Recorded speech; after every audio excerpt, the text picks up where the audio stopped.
morning, everybody. Welcome to the Florence Unitarian Universalist Fellowship. My name is Sally Wantz, and now that I'm in safe distance from my cohorts, Jim behind the camera and Ray on our sound, I want to know, did you see the hilarious video I sent in the last e-blast? It's about how to make a mask. It's really funny. But if you don't want to watch it, or if you don't want to follow those hilarious instructions, let us know and we'll get Deb Larson to make you one just like this. She's a whiz. So anyway, welcome. So we're going to start our service this morning. I've asked Ray to come forward. We're going to light our chalice. And I'm going to share a reading from Katie Romano Griffin titled, Remembering Our Unity. May the flame of this chalice, the symbol of our faith, connect us to all who we have come before us, all who are with us in body and spirit, and all who are yet to come into being. May it serve as a reminder of our unity and connection across all time and space. That's lovely. So as we prepare to play Spirit of Life, performed by Jeff Lovejoy, I asked Jim, our cameraman, to focus on our candle below, so you can enjoy it while listening to Jeff, or just sing along with him. Right?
Beautiful. Thank you, Jeff. Thank you all for participating in that. So you all have received the proposed list of community partners for our next fiscal year starting July. So we've got 12 months of community partner giving. And the list consisted of, I can't tell you how many different community partners, but you're asked to let us know if there's another organization that's not on the list. Send us an email, and we'll add them to the list before we send out the ballots for voting, okay? And you've got until the 27th. And as you need support, call our care line. We have a phone designated just for those who might need some special care. It's 541-590-2656. So we move into our joys and concerns at this point, and I did receive an email just recently from Judy Plummery, who sent us a sorrow that she'd like us to share. Her nephew's fiancée, Laura, died on Wednesday at the age of 35 from the cancer she had been fighting for 2 years. We ask that you hold Ray, Judy, her nephew Brett, and her sister Marilyn in your hearts. As well, I'm going to drop a shell into the water for Judy and her family. And this is for any joy, concern, or sorrow that you may have that you would like to send us, or if you haven't sent us, we hold that in your hearts. We are with you through this time. And if you do have a joy or a sorrow or concern you'd like to share with us next Sunday, send us an email or give us a call. Thank you.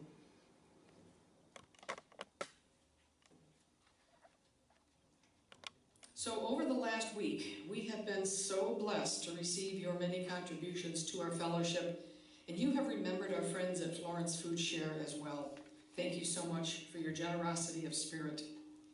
As much as I dislike asking for money, it is still a necessary part of keeping our Florence Fellowship healthy. So you can send us a check or contribute from our PayPal button on our website. Designate how much you want to go to FOOF and how much you want to go to Food Share. Plenty of folks are doing that. or continue to add to your offering jar that you might have at home. This little jar, put a couple of dollars in there each week and bring it back to us when we're meeting in person again. Finally, we've filled requests recently for information on how to do a direct deposit. So some people have a checking account and they just want money to come right out of their checking into our checking account. If that's what you'd like to do, contact us and I will send you the information on our Washington Federal Bank account. So, enough of the fun stuff. Now let's get serious. I'm going to ask Jim to once again focus our camera on our chalice as we enjoy Jeff's playing our favorite hymn, number 346, Come Sing a Song with Me.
Again, that's such beautiful music from Jeff, thank you.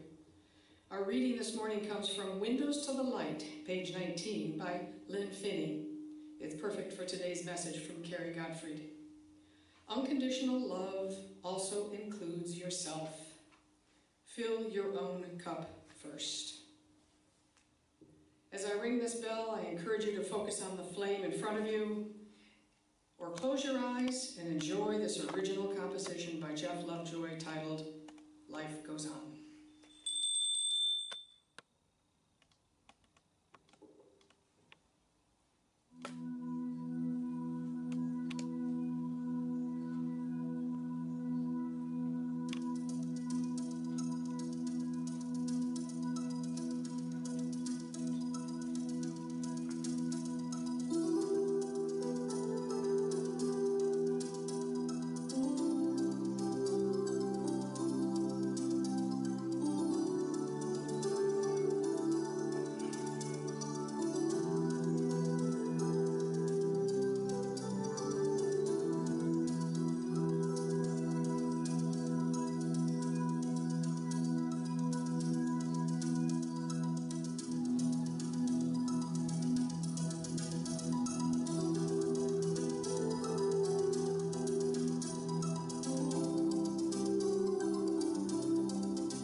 Such beautiful music, Jeff.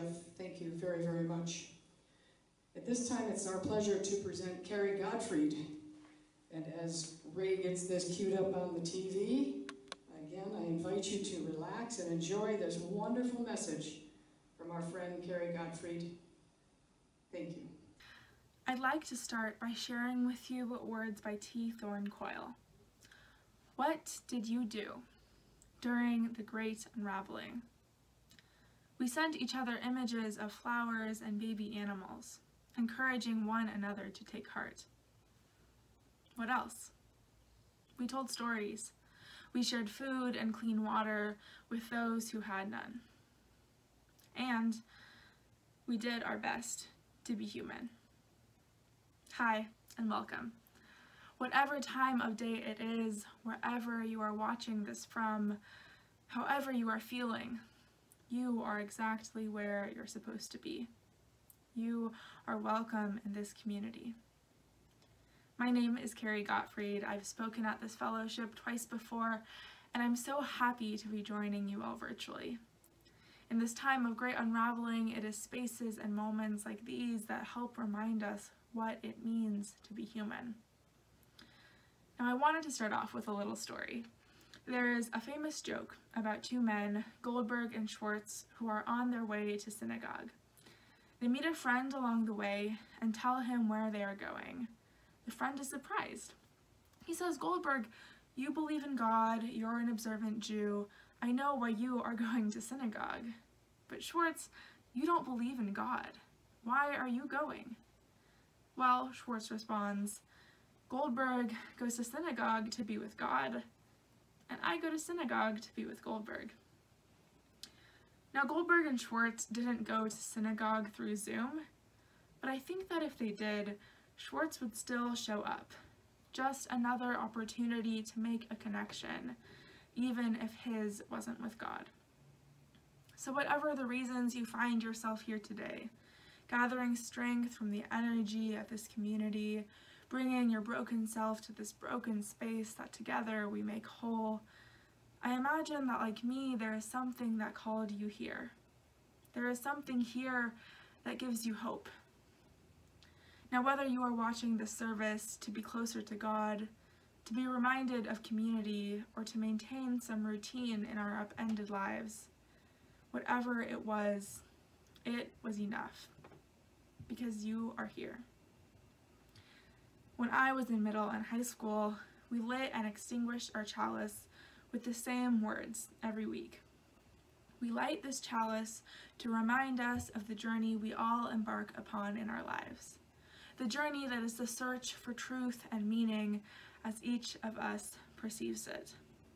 And to close, we extinguish this chalice but not its light, that we take with us out into the world, sharing it with those we encounter on our journey. And those words have never been more true. Although we might not be lighting a candle together in person, the light of the chalice is never extinguished within us. So today, in the words of my spiritual community, Sanctuary Boston, whether you feel like your own light is flickering or burning bright, I invite you into this time of reconnection, a time for mindfulness, a time to create community together.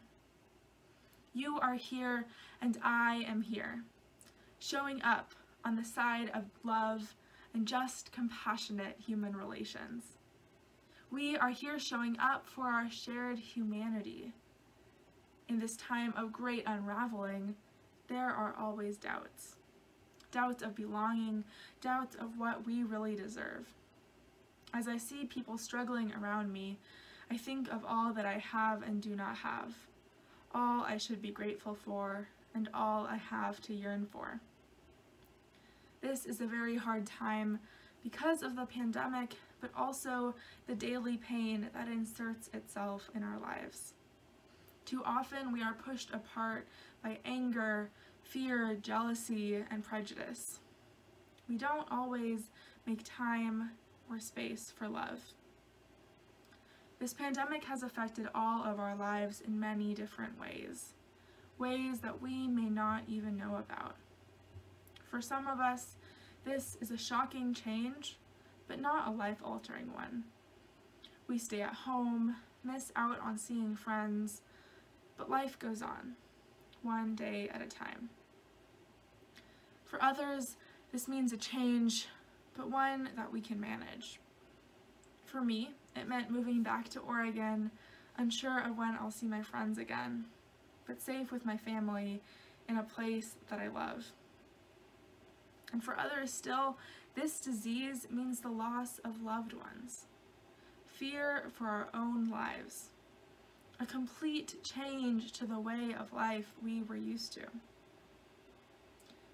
For almost everything that's happened ever, there's something worse. Something that, if you think about it, makes your pain and suffering so small, it's not even worth bothering over. It's easy to get into a spiral where you think that you have absolutely no right to ever be sad or scared or angry ever again, because it's guaranteed that someone has it worse. But no one has a monopoly on feeling hurt. Your pain does not need to be minimized and should not be minimized because of someone else's. But we do have an obligation to do something about it. If you've ever taken care of a kid who's gotten hurt, you probably know that telling them that there are other people in more pain somewhere in the world is not the way to go. You ask them what's wrong, comfort them, help them make it hurt less. A few summers ago, at a Unitarian Universalist youth leadership school, I was serving as a youth chaplain. In that role, I was helping a friend in need. This friend told me that they were scared, that nobody loved them. They felt worthless and hopeless. They said they didn't feel like they deserved to be there at that leadership school. They felt like an imposter. They felt the same things we all feel from time to time, but the love they were getting wasn't enough to counteract the negativity. In this case specifically, I knew many people who loved them, including myself. But when someone says they do not feel loved, it doesn't matter if they are loved. They have not heard it. No matter how much love we think we are giving, it doesn't matter if they can't hear it. The self-doubt my friend felt, their hopelessness, is not unique. They were not, I am not, and you are not the only people who feel hopeless. We all deal with fears of inadequacy. We all wonder if we don't deserve all that we have, if we aren't enough, if nobody loves us. I sat with my friend, rubbing their back and letting the tears flow, and I said again and again, you deserve to be here. Take a breath. Be present. You are exactly where you are meant to be. You are exactly who you are meant to be. In Greek, they have several different words to explain love. There's eros, the romantic love that Valentine's Day intends to capture, and philia, the love of friendship. But there's another type of love, agape, universal love. Martin Luther King Jr. said that agape is something of the understanding, creative, redemptive goodwill for all. It is a love that seeks nothing in return. After all, love is an infinite and expanding resource. The more that you give, the more you receive in return. It isn't transactional, and it's about the bigger picture of the universe. When you open the door for someone, or greet someone new after the service, you don't do it so that person will do something for you. You do it because it makes you feel good, and chances are it made someone else feel better too. I don't think that deepening in love means making each declaration more intense, more planned out. I actually think it means the opposite. Loving deeper doesn't mean the only way to show love to someone is by some great gesture of affection. Loving deeper means to ingrain that love into every part of your life and your relationships. A few days after I had sat with my friend and told them what they had not been able to hear, I got a note from them.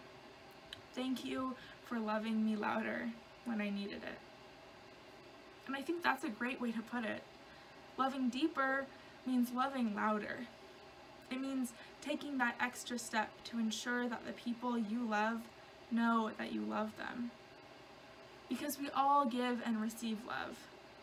But sometimes the person on the receiving end of that love just can't hear you.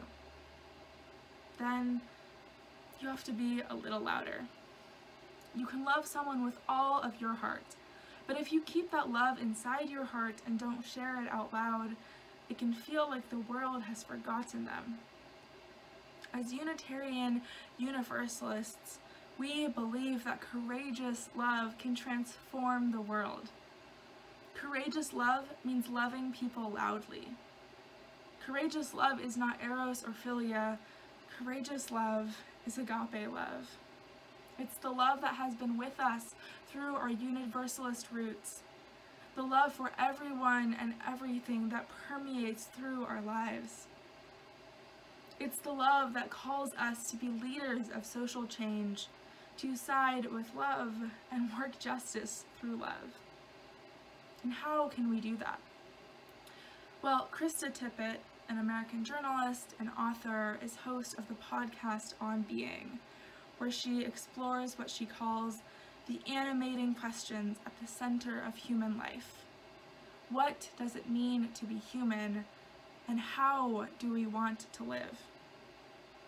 She explores what it means to be human, and when she was invited to our Unitarian Universalist Association's General Assembly as the 2016 Ware Lecturer, she told us, "Spiritual geniuses and saints have always called humanity to love, as have social reformers who have shifted the world on its lived axis.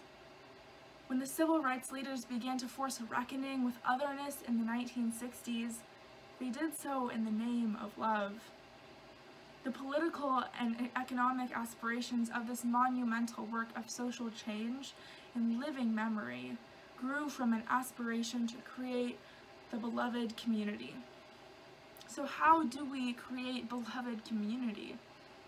By being human, by sharing love. When I talk about loving louder, it means loving the promise of our shared liberation. That's what it means to be human. And that is the reason that our Unitarian Universalist Association sponsors campaigns such as UU the Vote and Side with Love. UU the Vote was created this year as a nonpartisan faith initiative to engage our neighbors, educate our communities, mobilize voters, and rally around key ballot initiatives. It's a way for us as people of faith and Unitarian Universalists to not only live into our fifth principle, but to live into all of our beliefs. We are doing our best to be human by recognizing and supporting the humanity around us, and rejecting policies of domination and supremacy that are rising up in our communities. And Side with Love seeks to harness love's power to stop oppression. It's our responsibility as a religious community to show up for justice, to fight oppression through love.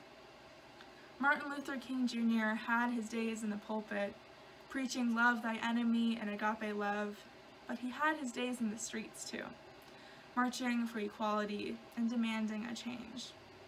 You need both to love loudly. So, we have the Side with Love campaign. Side with Love was originally titled Standing on the Side of Love, and it began began as a response to the 2008 shooting at the Tennessee Valley Unitarian Universalist Church in Knoxville, where the church was targeted because of its liberal values, especially its openness to the queer community. As the Standing on the Side of Love campaign emerged from that tragedy, it quickly became a public advocacy campaign to work for issues important to Unitarian Universalists, including marriage equality, immigration rights, and racial justice. And yet, many people were hurt by that name, Standing on the Side of Love, because of the exclusion of those in our community who did not feel represented due to the word standing. Not everyone can physically stand, and although some might say that it is just a symbol, symbols have power, especially one that is such a big part of our identity as you use. In doing our best to be human, with the name Standing on the Side of Love, we left some of our humans out. After deep listening and conversations with activists and community members hurt by the name, the organization made a small but important change, keeping the message and the goals exactly the same, but under the name Side with Love, something that we can all do. So, what does it mean to do our best to be human? Aren't we doing that just by being here? Just by being human? Doing our best to be human means making mistakes. It means hurting each other accidentally and then fixing it.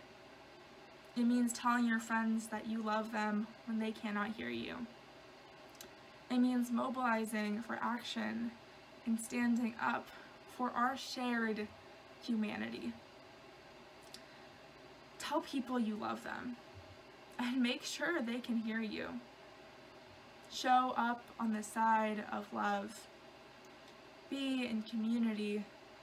Be together, even if we cannot be together in person. Because one day, when someone asks you, what did you do during the great unraveling? You're going to tell them, we did our best to be human. What a wonderful message from Kari. Today we extinguish our chalice with a reading titled The Work We Share by Kristen Taves, and it's read by Jennifer French. It is our work, shared with each other in covenant, that creates and sustains this beloved community. We extinguish this chalice, but its light lives on in the directions we have chosen today. The light of this faith lives on in us, together, in our hearts, minds, bodies, and spirits. Amen, and blessed be. Thank you, Jennifer. So at this time I invite everybody to sing our peace song. If you're home alone, clasp your hands together. If you're with somebody, hold their hands and let's sing our peace song together. I'm going to step back away from the microphone so you don't hear me.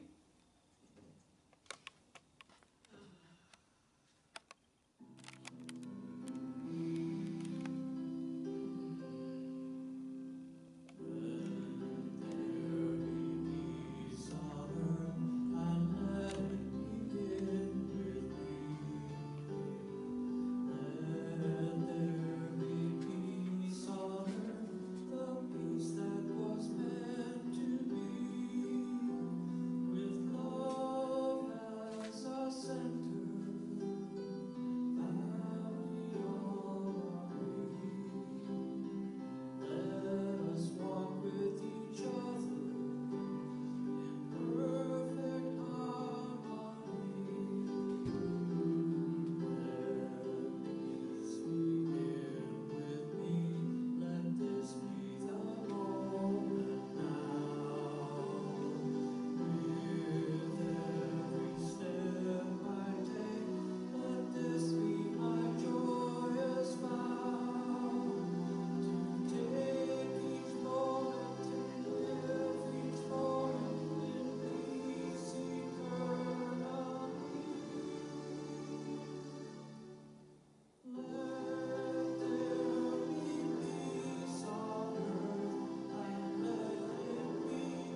We look forward to being with you again next week when Sarah Scotchko joins our fellowship with a wonderful message titled, In Case of Emergency, Break Glass.